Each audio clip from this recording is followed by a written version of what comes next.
ഹിന്ദു വർഗീയതയുടെ പാഠശാലയാണ് ഗുജറാത്ത്. ആ ഗുജറാത്തിൽ നിന്നും മതേതരത്വത്തിൻ്റെ കടക്കൽ കത്തിവെക്കാനായി പോലീസിന് നൽകിയ വംശീയ നയരേഖ പുറത്തായിരിക്കുകയാണ്.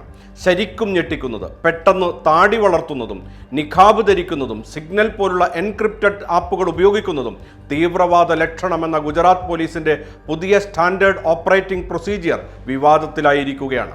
മുസ്ലിം സമുദായത്തെ മാത്രം ലക്ഷ്യമിട്ടും മതപരമായ ആചാരങ്ങളെ സുരക്ഷാ ഭീഷണിയായി ചിത്രീകരിച്ചും തയ്യാറാക്കിയ മാർഗരേഖയിൽ സംസ്ഥാനത്തരങ്ങേറുന്ന പശു സംരക്ഷണ ഗുണ്ടായിസത്തെക്കുറിച്ചോ തീവ്ര ഹിന്ദുത്വ സംഘടനകളുടെ കൊലവിളികളെക്കുറിച്ചോ യാതൊരു പരാമർശവുമില്ലെന്ന് മറന്നു പോകരുത്. 3 പ്രധാന വിമർശനങ്ങൾക്ക് മറുപടി പറയാതെ ഭരണഘടന ചേർത്തുപിടിച്ച് ഗുജറാത്ത് സർക്കാരിന് മുന്നോട്ട് പോകാൻ കഴിയില്ല. 1.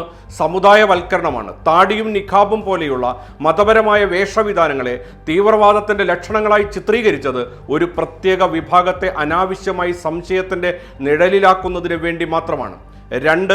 സാങ്കേതിക വിദ്യയുടെ ദുർവ്യാഖ്യാനമാണ്. സിഗ്നൽ ആപ്പ് പോലുള്ള സുരക്ഷിതമായ ആശയവിനിമയ മാർഗങ്ങളെ തീവ്രവാദത്തിൻ്റെ ലക്ഷണമായി കാണുന്നത് സാങ്കേതിക വിദ്യയുടെ സാധാരണ ഉപയോഗത്തെ പോലും ക്രിമിനൽ വൽക്കരിക്കുന്നതിന് തുല്യമാണ്. 3. ശാസ്ത്രീയതയില്ലായ്മയാണ്. തീവ്രവാദത്തെ കണ്ടെത്താനുള്ള മാർഗങ്ങൾ ശാസ്ത്രീയമല്ല, അത് മുൻവിധികളിൽ അധിഷ്ഠിതമാണെന്ന് പകൽ പോലെ വ്യക്തം. ഇനി അറിയേണ്ടത് ഈ പദ്ധതി ഇന്നോ ഇന്നലെയോ ആരംഭിച്ചതല്ലെന്നാണ്. ഇതിന് പിന്നിൽ പതിറ്റാണ്ടിൻ്റെ ചരിത്രമുണ്ട്. അതായത് 2015 ഗുജറാത്തിലെ റാൻ ഓഫ് കച്ചിൽ നടന്ന DGPമാരുടെയും IG-മാരുടെയും കോൺഫറൻസിൽ തെലങ്കാന പോലീസിന്റെ മാതൃക അവതരിപ്പിച്ചാണ് ഈ ആശയം ഉയർന്നു വന്നത്. പിന്നീട് 2020 പ്രധാനമന്ത്രി നരേന്ദ്രമോദിയും ആഭ്യന്തരമന്ത്രി അമിത്ഷായും ഇത്തരം ഒരു സെൽ രൂപവത്കരിക്കാൻ ശുപാർശ ചെയ്തു.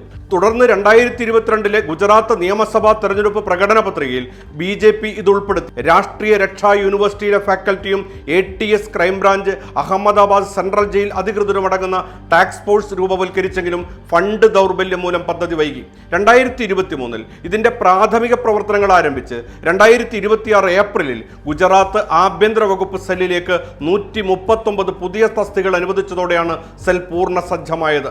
ഗുജറാത്ത് പോലീസിന്റെ നീക്കത്തിനെതിരെ മനുഷ്യാവകാശ പ്രവർത്തകരും രാഷ്ട്രീയ നേതാക്കളും രംഗത്തെത്തിയിട്ടുണ്ട്. ഇന്ത്യൻ ഭരണഘടന ഉറപ്പു നൽകുന്ന മൗലികാവകാശങ്ങളുടെ ലംഘനമാണിതെന്ന് വ്യക്തം.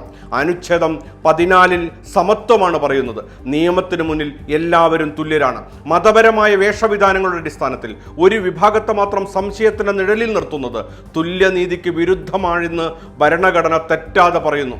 ഇത്തരമൊരു മാർഗരേഖ ഭരണഘടനാപരമായ തുല്യതക്കും ശാസ്ത്രീയമായ പോലീസ് അന്വേഷണ രീതികൾക്കും വിരുദ്ധമാണ്.